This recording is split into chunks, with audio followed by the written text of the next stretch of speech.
So this is going to be a quick video on how to replace the rear window lift supports on the ZJ model Grand Cherokee. The reason these are being replaced is because they don't hold a charge, and as a result, they no longer hold the liftgate window up. In order to remove the lift supports, I'm using a flathead screwdriver to pry the tab outward so it can pop free.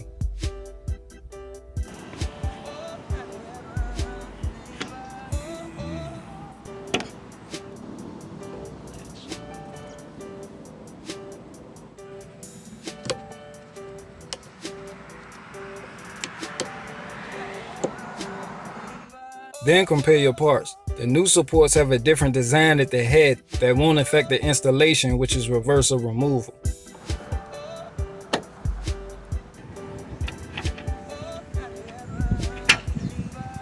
And now that that's done, she's happy that she doesn't have to swing the entire liftgate open to load up the back, which is extremely convenient. Now that's a quick solution to a small problem. So until next time, y'all stay tuned.